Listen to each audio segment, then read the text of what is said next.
자, 이번에 국정조사 효과일 수도 있어요. 본격적으로 시작도 되지 않았는데, 어, 이태원 참사 임시 영안소로 이미 돌아가셨다고 확인이 돼서 임시 영안소로 이제 데리고 온, 싣고 온 사람 중에 살아있는 사람이 있었다는 거예요. 나 이거 보고 진짜 끔찍하고 놀랐더라고. 소름 끼쳤어요.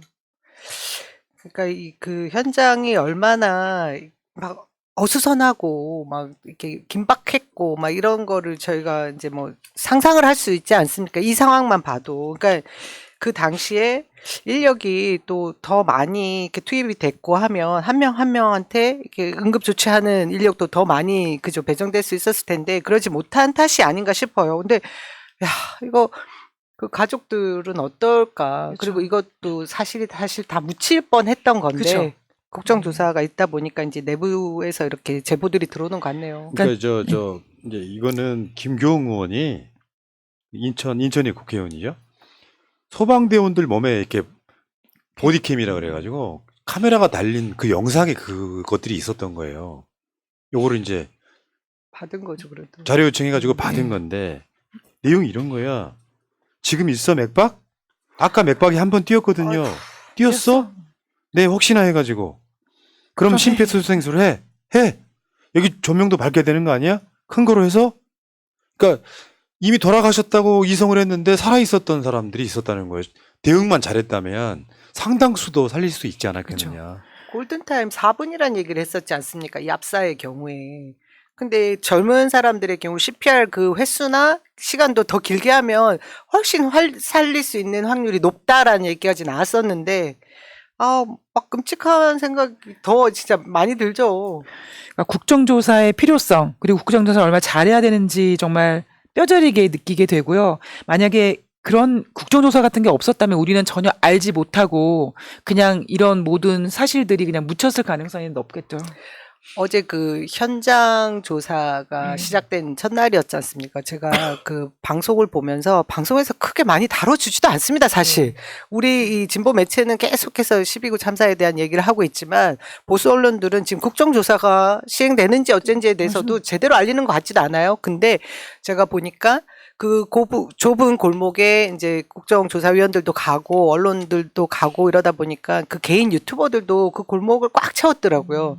그러면서 저는 보도가 많이 되지 않더라도 이 유튜버들을 통해서라도 좀 더 많이 알려지겠구나 해서 사실 그거에 조금 위안을 얻은 날이긴 합니다.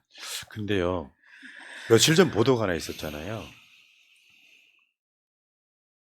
이런 참사 매뉴얼 중에 응급실로 보내야 될 사람은 죽은 사람이 아니고 살아있는 사람인데 순천향 병원으로 시신만 보냈다. 시신만 보냈다. 이거랑 좀 같은 맥락이라고 생각합니다. 그래서 이번에 보니까 순천향 병원에 이송된 80명 중에서 76명이 사망 상태로 이송됐다. 그러니까 참 그렇게 저희가 이때 상황을 정부가 방치한 것이 아닌가 하는 의혹을 저희가 지울 수 없는 부분이 이런 것들이 있죠. 여러 조각들 중에 응급실에 보내야 될 사람은 진짜 이렇게 조금이라도 뭔가 응급조치를 하면 살릴 수 있을 만한 사람들로 채워야 함에도 불구하고 그만 보내라고 하는데도 계속해서 시신을 보냈다. 그럼 실제로 응급조치를 받아야 되는 사람들은 그냥 약간 방치한 게 아닌가 하는 그런 위험한 생각도 들지 않습니까? 예. 그러니까 이런 무능들이 이번에 그 이야기도 나왔어요. 이상민이 참사가 있고 3시간 만에 나타났는데 한 말이 잘 대응하세요가 끝이었대요. 매뉴얼 자체를 몰랐다는 거예요. 몰랐을까요? 아니 몰랐다고 보는 게 맞죠. 전 몰랐다고 봅니다. 얘는 지금 그 권력 장악에만 혈안이 돼가지고 경찰국 설치 등만 혈안이 되다 보니까 행안부 장관이 이 상태에서 뭘 해야 되는지를 아예 몰랐다는 거죠. 그러니까 지금 현장 조사를 나가서 그거예요. 정복 경찰 2명만 배치했어도 그건 맞습니다. 거기에 그 골목길을 일반 통행으로만 만들었어도 근데 거기에 경찰이 아예 없었다는 거고 이거랑 연결을 생각해 보면 용산 대통령실 가는 도로에 인파가 쏟아져 나오니까 인파 밀어 올려 해서 더 복잡하게 만들었던 정복 경찰 2명이 서 있으면 사람들이 아무래도 질서를 지킬 거 아니에요. 그러니까 그 한탄이 이제서야 나오는 거예요. 정복 경찰 2명만 있었어도 이 참사가 안 났다는, 어떻게 보면 이 가설이 맞는 상황이 되는 거예요. 근데 여기도 이제 그거랑 연관이 또 있지. 마약 단속과 또 연관이 있지. 정복 경찰이 많이 배치돼 있으면 마약범들이 숨는다는, 그 일부러 숨겼다는 그 의혹.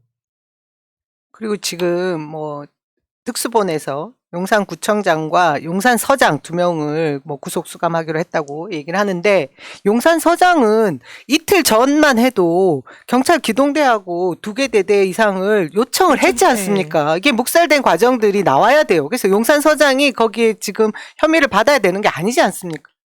근데요, 정말 희한한 게 하나 나와요. 그래서 지금 112 상황실에서 심각한 상황이라는 것을 전혀 인식하지 못했습니다가 답이에요, 답. 왜 그렇게 대응했냐고 물으니까 답이라고. 대통령실 국정상황실로부터 112 상황실에 누가 어떤 지시를 받았는지 자료를 내달라고 요구했지만 직원들이 기억나는 분이 없다고 한다. 여기에 굉장히 중요한 포인트가 있어요. 무슨 말이냐? 이거는 이게 112 상황실 사람들이 무능하거나 이게 해서가 아니에요. 그렇죠. 무슨 말이냐면 당시에 대통령실에서 지시가 내려온 거예요. 근데 이 직원들이 누가 어떤 지시를 받았는지 기억나는 사람이 없는 거예요. 무슨 말이냐? 대통령실에서 지시가 안 내려갔다는 뜻이야. 얘기죠. 어제 이게 굉장히 소름 끼치더라고요. 이 자체가요.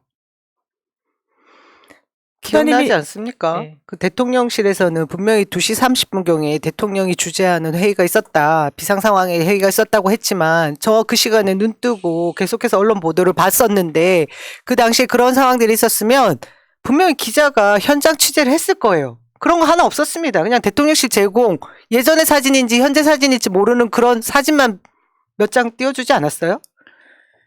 그러니까 정말 윤석열이 지휘를 했다면 정말 보란 듯이 일부러라도 당연하죠. 언론 불러다 놓고 생중계로 했을 겁니다. 그리고 그런 전혀 용산에서 없었죠. 그 이태원 현장 몇 발짝 거리입니까? 갔겠죠. 대통령실은 지시를 했는데 기억나는 사람이 없어. 그리고 지금 다 아니, 거짓말 같지 공무원들이요, 않습니까? 대통령실에서 112 상황실에 연락이 왔는데 우리가 계속 의혹 제기를 했잖아. 그렇죠. 윤석열이 대통령실에 나와가지고 뭐 하라고 네. 지시를 했다라고 했대. 발표를 했어. 네. 근데 윤석열은 실제로 실물이 안 보였어.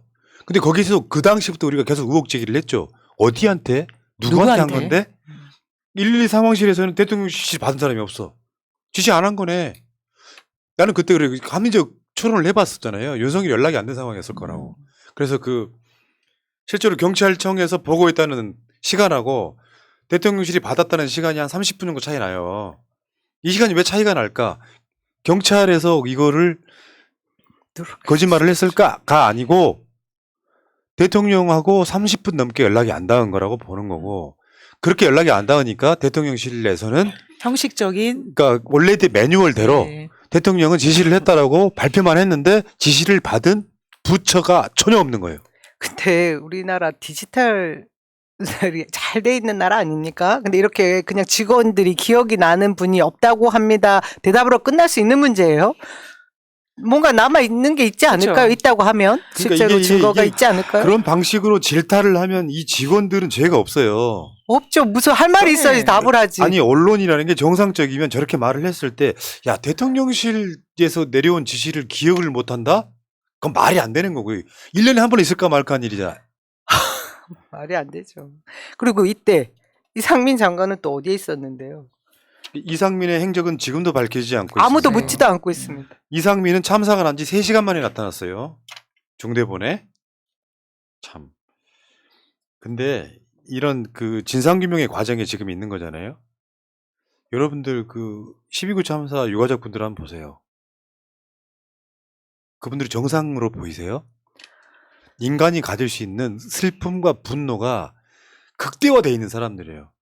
그 사람을 김상진 같은 윤석열 팬클럽 회장은 고소를 하고 그런 놈들한테 추석 때 김건희가 선물을 보내고 그런 나라에 살고 있는 건데, 다른 사람은 몰라도요. 직장 떨고자 나온 사람, 별 사람들이 다 있겠지만 다른 사람 몰라도 부모 잃은 자식을 어떻게 이깁니까? 난 불가능하다고 봐요. 그 부모 잃은 자식들을 최대한 슬픔을 달래주면서 그분들이 여한이 없게끔 진상규명하고 시간을 계속해서 위로하는 과정이 거쳐야 10년, 20년 지나야 마음이 좀 누그러지는 거지. 지금 이 상황에서 그분들을 고소하고 어떻게 이깁니까, 그걸? 그분들 눈빛을 한번 보세요. 그 참사가 난 지가 벌써 10월 29일 날이니까 지금 한 5일 정도 돼 가거든요. 그 사이 제대로 뭘 먹었겠어요? 물 넘기기도 힘들지? 그것뿐만이 아니라 아니 최소한의 그냥 공감을 못하면 가만히라도 있었어야 되는데 대통령의 그 말도 안 되는 조문 종교단체 가서 혼자서 한 조문 그리고 국화꽃 더미에 한 조문 그리고 사과도 제대로 하지 않은 거 그 이후에 정부 관계자들의 그 막말 그리고 국민의힘에서는 끊임없이 누가 더 나쁜 말을 하냐 이것은 참사 영업이라는 둥 시체팔이라는 둥 말도 안 되는 얘기를 계속하면서 더 괴롭히고 있지 않습니까? 그리고 저는 이게 무엇보다 잊혀지겠어요? 윤석열 김건희의 그 악랄함의 활용 정점은요. 49제 때 자기네들은 빨간색 머플러 두르고 크리스마스 트리 누르고 술잔 사고 아크로비스타의 그 49제가 열리는 그 시간에 떡 돌린 게 전 가장 악랄함의 활용 정점을 네. 찍었다고 생각합니다. 진짜 악랄한 건 그거지. 전 정권을 공격하기 위해서 월북으로 추정되는 공무원의 죽음에 대해서는 국민의 목숨을 어쩌고저쩌고 했던 놈이 그걸로 수사까지 하고 있는 놈이 159명에 대해서는 모른 척하고 있잖아요. 그게 되게 열받아요, 그게. 이게 정상이 아닌 나라예요. 최소한 인간 자체가 그렇잖아. 그때는 경황이 없어가지고 영정도 위패도 없는 분향소에 날마다 찾아가서 반성하는 척은 했지만 유가족들한테 사과 한마디 없고 최소한 49제라고 하는 명분이 있었으면 거기에 가서 유가족들을 직접 무릎 꿇고 만나서 진상규명 하겠습니다라고 한마디만 해도 되는데 자기 분신과도 같은 놈 보내가지고 현수막 걸고 모욕하고 고소해버리잖아요. 이건 악마예요. 그러니까 지금 윤석열 정부는 국민의 생명과 안전에는 관심이 없습니다. 없어요. 국민 자체가 그냥 부속품에 지나지 않습니다. 기계에 들어가는 부속품. 죽을 수도 있는 거 아니야? 그래 놓고 정치적 선동용으로는 국민의 목숨을 지키지 못해서 월북 공무원이 북한한테 사살당하게 만들었다. 그러니까 앞뒤가 맞는 이야기를 해야지. 윤석열이 그 유명한 명언 있잖아요. 역사의 명언. 안전을 중시하는 사고는 버리세요. 지가 한 말이잖아요. 지가. 관련해가지고요. 그것도 사실 국민 안전이라고 생각하는데 화물연대 안전운임제에 안전이 들어가잖아요. 민주당이 이런 역할을 하는 건 또 언론에 안 나옵니다. 을지로 위원장이 이번에 당선된 게 박주민 의원이죠. 네. 지금 열흘째 화물연대 위원장이 단식하고 있는데 여기 찾아가요. 근데 민주당 지금 시기는 찾아가는 걸로 끝나시면 안 됩니다. 당론으로 아예 걸어야 돼요. 지금 3년 더 연장하자 그 안전운임제 일몰제 요거 민주당이 받았더니 국민의힘에서는 아예 없애겠다고 나오고 있잖아요. 당론으로 걸어서 요거는 그냥 통과시키면 돼요. 이거 역풍 안 붑니다. 근데 이걸 통과를 시키면 윤석열 지지를 올려줄까? 또 못하고 있는 거야. 파업했다고 노동자를 그냥 아예 죽게 만드는 그런 나라가 정상은 아니죠. 국제노동기구에서도 지금 개입을 하겠다라고 얘기를 한 것에 대해서도 아랑곳하고 있지 않은 정부입니다.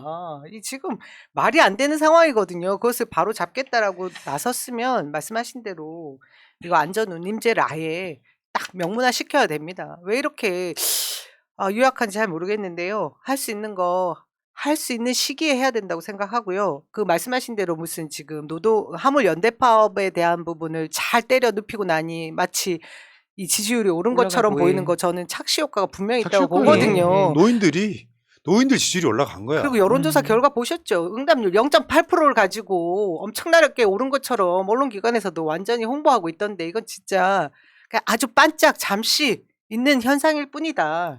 근데 문제는 뭐냐면 윤석열 같은 경우에는 처음에 자기가 뭔가를 딱 하나 알게 되면 그게 전부라고 믿고 있는 사람 아닙니까? 그래가지고 원전 타령 계속 하고 있는 거잖아요.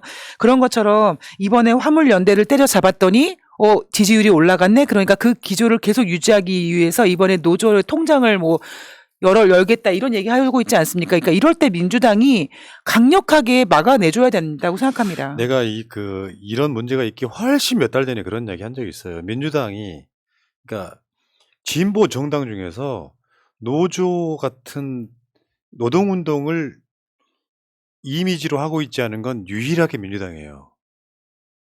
그러니까 진보 정당이라고 인정을 못 받는 거예요. 선진국, 유럽이나 이런 선진국들은 진보 정당은 무조건 노동 문제가 1순위입니다. 근데 그 노동 문제가 월급 더 많이 올리는 노동도 아니야.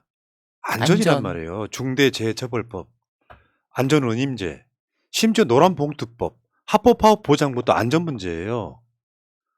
그걸로 손배소 걸어버리면 이분들이 그것 때문에 돌아가신다니까요. 쌍차 때 30명 넘게 돌아가셨어요. 스스로 목숨 끊었다고. 손배소 걸려갖고. 그렇게 만들면 안 되는 건데 그것도 기억해야 됩니다. 여러분들이 윤석열 지지율이 파업 탄압했더니 올라가더라가 아니라 그 이번에 윤석열이 한 조치들이 있잖아요. 노동 파업 관련해 가지고 그 조치들에 대해서는 윤석열이 잘못했다는 여론이 훨씬 더 높아요. 강제 시행. 그러니까 그렇죠. 민주당이 사실상 서민과 중산층을 위한 정당이라고 하면서 노동자들의 관련된 부분에서 굉장히 소극적으로 해온 것이 저는 사실이라고 보는 네. 건데요. 민주당이 오히려 이럴 때 보면 보수 정당 같습니다. 이 스펙트럼이 너무 넓어서 그렇긴 한데 지금은 그럴 때가 아니라는 거죠. 예. 알겠습니다. 자, 1부 마치고요.